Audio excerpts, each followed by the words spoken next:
Officer Don Anderson, SWAT team member. I came into Metro in 1971, and then in 1972, I was taken into Special Weapons and Tactics team.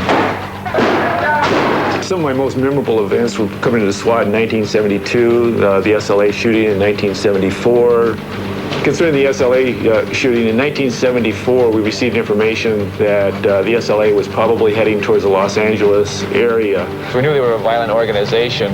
We knew that they were actually spawned from the prison systems. Our mission at that point was obviously to rescue Patty Hearst. All the SWAT units responded here, our plan was formulated, and then we proceeded to the location. We tactically put it along the fence line. Our team moved up to location here, just east of the house set right here where the wooden fence is.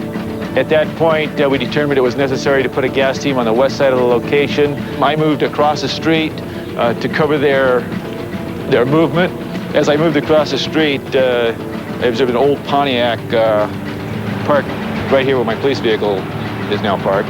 I moved in behind the vehicle and took a barricaded position, prone. My barrel was resting across the bumper of the vehicle. At that point, I let them know I let Gosnell know that I was in position and for him to move to his location. Sergeant Brackley, utilizing the bullhorn, got in the air and advised all occupants of the house to exit the location. At that point, the determination was made to fire gas into the location. CP, be advised, we're employing gas now. After the tear gas was fired, we received automatic gunfire from inside the location. It started about 20 yards down the street here, and just they walked it right up the street. Chunks of concrete were flying, and I could literally hear the rounds whizzing by and striking the building behind me. And at that point, we returned fire.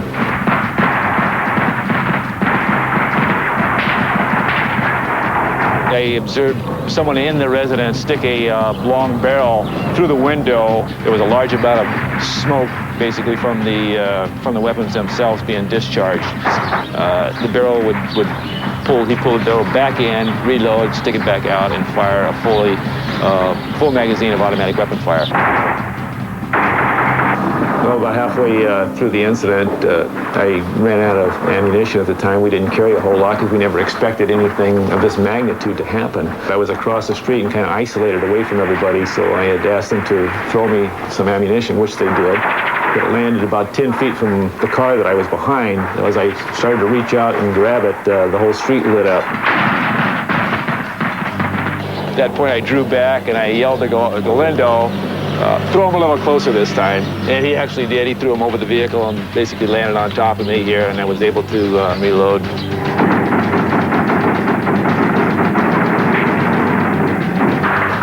Hold your fire, everybody, hold your fire! At one point, the front door came open, and we were all ceased fire, and a woman emerged from inside. She was an additional hostage. We could hear them inside screaming basically profanities, that they weren't going to come out, that they weren't going to be taken alive.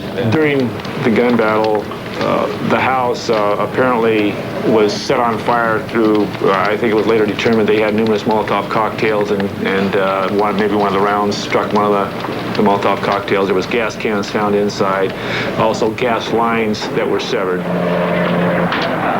The house was just totally engulfed in flames, but they continued to fire. It just really amazed me the amount of fire that was coming from the people inside the house or under the house, and the whole house was just totally engulfed. I could hear what I assumed was Donald DeFreeze yelling at Officer Preciado at the time that he wasn't going to come out, that he was going to go down fighting. They wouldn't be taken. And this continued until the house actually collapsed in on itself, and then there was dead silence. Once the house collapsed, I actually stood up. Everybody said, let's go, back up! And that was just to keep the people away. Because at that point, we had a large crowd starting to rush forward. We had some officers out there with holding them back. But then we had people coming through the houses here, the news and things like that. But there was still a lot of ammunition in the house that was being set off by the heat. And that continued for a considerable amount of time.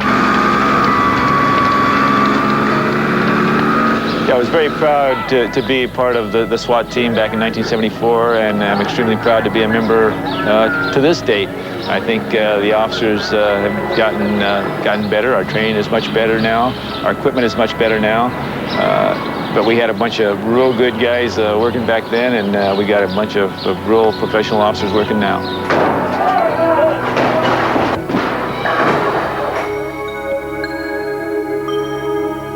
Coming up, a look at scenes